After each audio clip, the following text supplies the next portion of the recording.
semuanya, apa kabar? Semoga kalian semua baik-baik saja.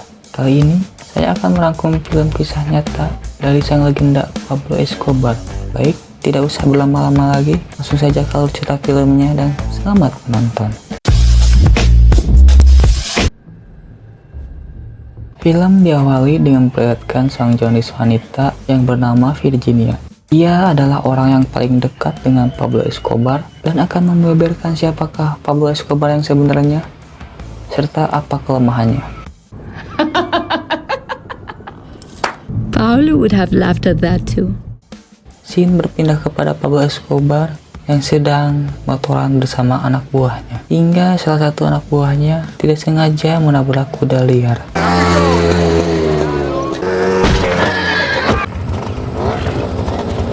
Melihat kuda itu terluka parah, Pablo memerintahkan anak buahnya untuk menembak mati kuda itu. Finishing, patron.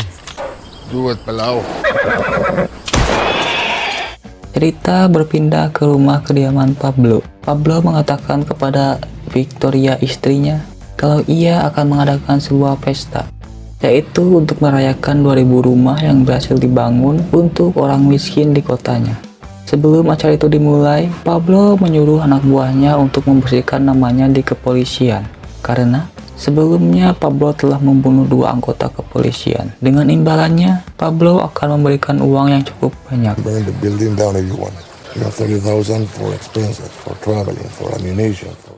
Pada malam harinya, pesta itu pun digelar. Terlihat situ juga ada jurnalis wanita yang bernama Virginia. Virginia sangat heran kenapa pesta ini sangat dijaga ketat. Virginia kemudian berkenalan dengan Pablo.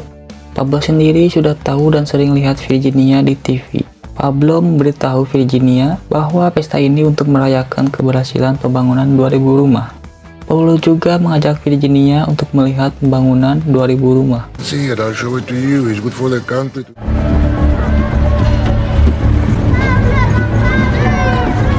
Pada keesokan harinya, Virginia dibawa Pablo ke daerah pinggiran kota tersebut. Di sana, para warga sangat mencintai Pablo, karena Pablo selalu memperhatikan orang-orang miskin yang ada di kota tersebut. Saat melakukan wawancara, Pablo mengatakan orang-orang miskin di Kolombia sangat membutuhkan uluran tangan dari pemerintah. Di sini Virginia terlihat sangat kagum dengan Pablo. Pada malam harinya, terlihat Pablo dan Virginia sedang melakukan makan malam. Sampai ketika Pablo menanyakan apakah Virginia sudah mempunyai suami. Are you married? Virginia pun menjawab bahwa ia telah mempunyai suami. Suaminya itu sebenarnya sudah memiliki pasangan baru, tapi tidak mau menceraikannya, ucap Virginia.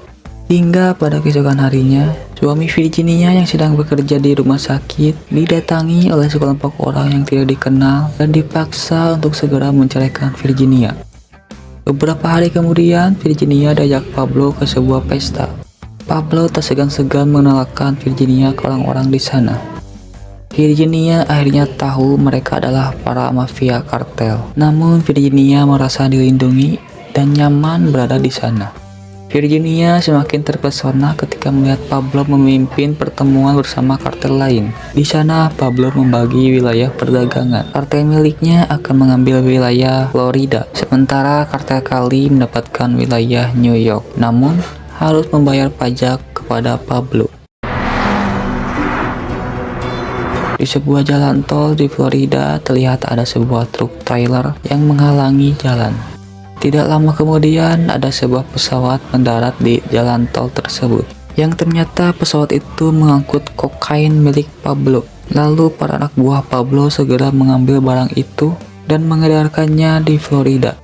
Peredaran kokain milik Pablo Escobar meningkat tajam di Amerika. Sampai-sampai Presiden Amerika yang pada saat itu menjabat memperingati para warga Amerika untuk menghindari barang haram itu.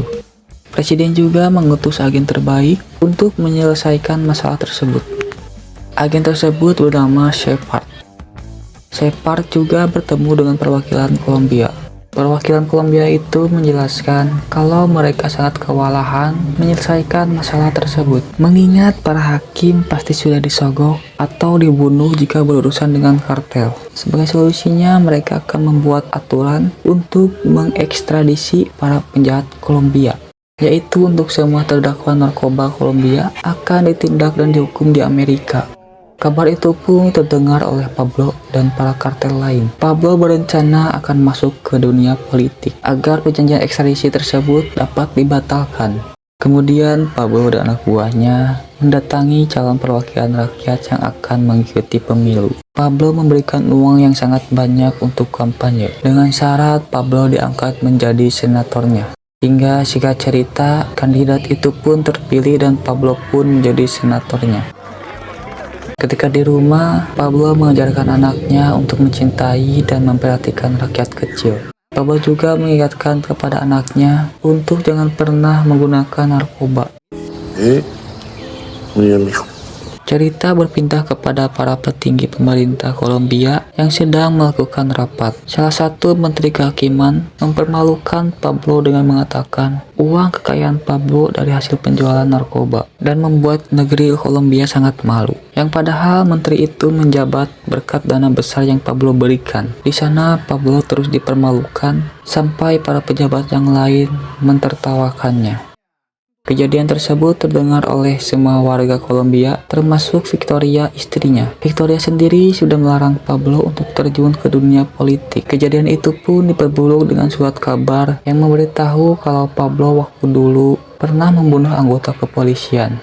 Yang ternyata anak buah Pablo yang diutus untuk membersihkan namanya dari kasus pembunuhan 2 orang polisi itu tidak menjalankan tugasnya, yang malah memakai uang dari Pablo itu untuk kepentingan pribadinya. Oleh karena itu, anak buah Pablo itu pun disiksa sampai meninggoy. Vas a matar dos. Mátame vos con un tren.